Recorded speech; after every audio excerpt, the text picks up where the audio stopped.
Welcome back. I've got a great question for you. How much money do you need to retire? That is the million-dollar question, right? You've seen the commercials where they've got, what's your number? Not what's in your wallet, but what's your number? How much do you need to retire?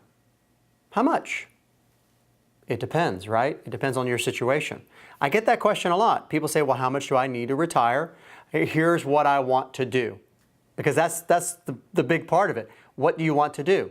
What are your needs? What is your situation? Can I use a rule of thumb? Sure. Rule of thumbs are great to start with, but they're not a place to finish. Any rule of thumb that's out there about how much money you can take out of your retirement money when you retire, how much money that you can invest a certain way, all these things, these rules, they're just a starting point.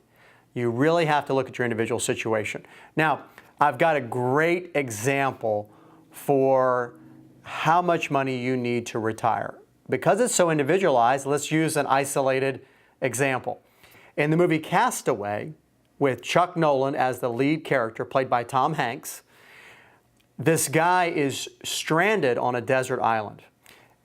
Great movie. Love the movie. So, spoiler alert, if you haven't seen it, you want to watch it before you hear the rest of what I'm going to share with you.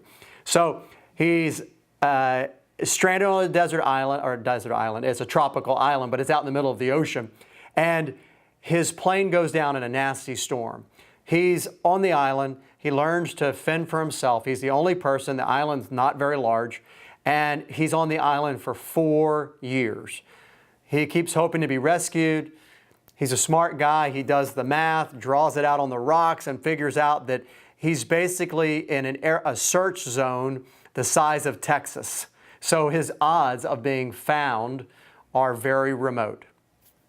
So after 4 years, he says, well, I'm going to try to escape this island. So he builds a raft from things on the island, logs and other things, and he's using also some of the things from the plane, some of the debris, some of the parts of the plane, his raft, escape raft he used from the plane, all these different boxes that are from people's packages that were going to be delivered on the plane. I think it was a FedEx plane. Anyway, so he takes all these things and he builds this raft. He organizes his supplies and he gets everything ready and he waits until the perfect time and he loads up his craft. He tests it, makes sure it's seaworthy and all of that, but he gets everything loaded onto this little raft. It's not very big, but it's all he can do.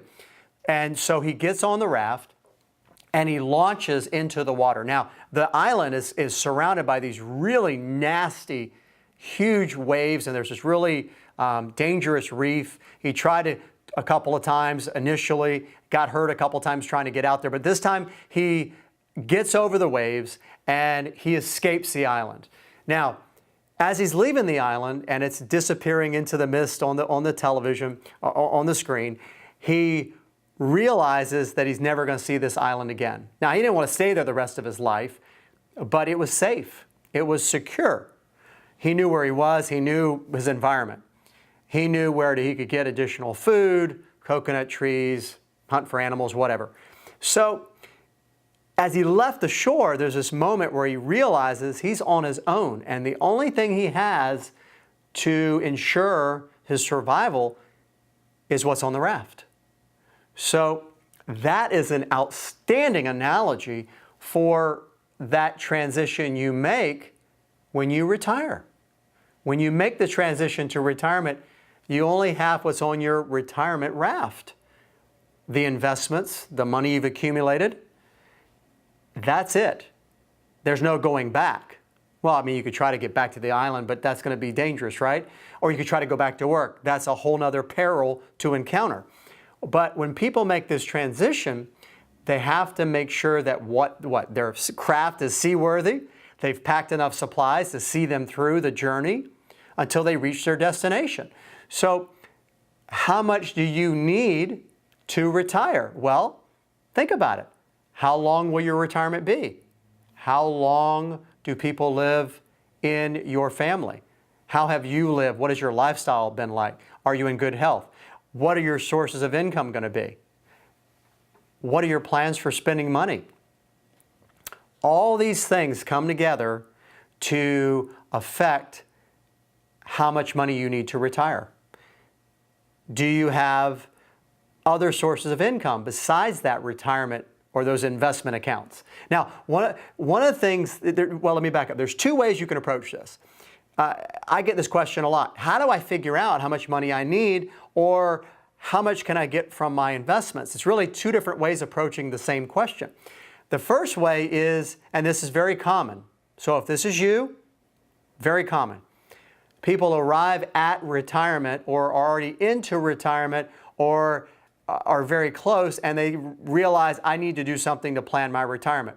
You know, there's a running joke in the financial field. It's not really funny, but that people spend more time planning their vacations than they do their retirement. I've had plenty of people come to me and say, yeah, I retired last week, and so here's what I've got, and so how much money can I have for my retirement? And it's like, well, okay, wait a minute. We should have maybe done this a little while ago, but that's okay.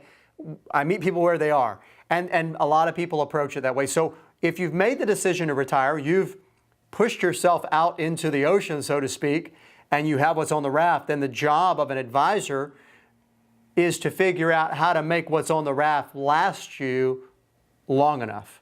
What do you do to invest? And so the first thing is to figure out what will be your other sources of income, right? Social Security, pension, other things like that, or spouse's income.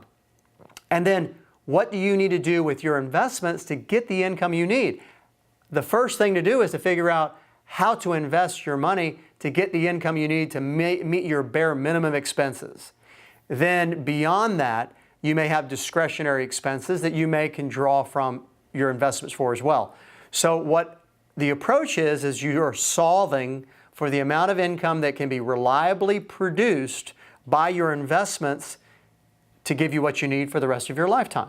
Now, if you have other sources of income, or you just say, look, I know I'm not going to live to 100, we never do, I don't buy green bananas. You know, if you want to take that philosophy or that little bit more of a roll the dice approach, you can draw more money. You might invest a little more aggressively, but you run the risk significantly of running out of money.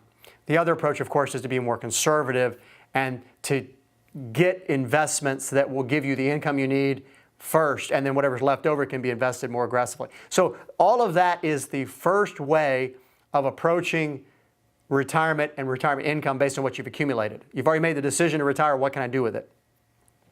The second way is to do a little bit more of a planning approach and to say, I want this amount of income. I know what I want to do in my retirement. I know what my other sources of income are going to be. I know what my Social Security is going to be. I know what these other things are going to be. I know what my number needs to be per month. How much do I need to accumulate to produce that in a reliable, consistent way? Now you've got a different calculation. You're solving for a different number. You're not solving for the income. You're solving for the amount of assets you need to produce that income, right? So to do that, you need to know how much you've already got, obviously, how much you've already put away, and then how much you can put away each month towards your retirement. And in doing that and working with an advisor, you can get a sense for how much income can be produced and then back into how long you need to work or how much you need to save to produce your retirement. But the most important part is to plan ahead, because you do not want to be cast away.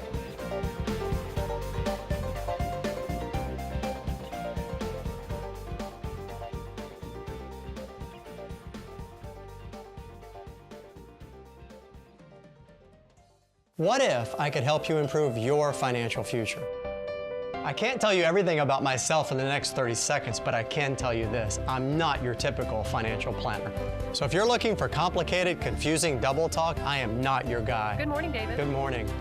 But if you prefer candid, independent, and straightforward, then let me introduce myself. Hi, I'm David Holland, and I would like to help you plan stronger. Schedule your consultation at PlanStronger.com. Holland Financial. Plan Stronger.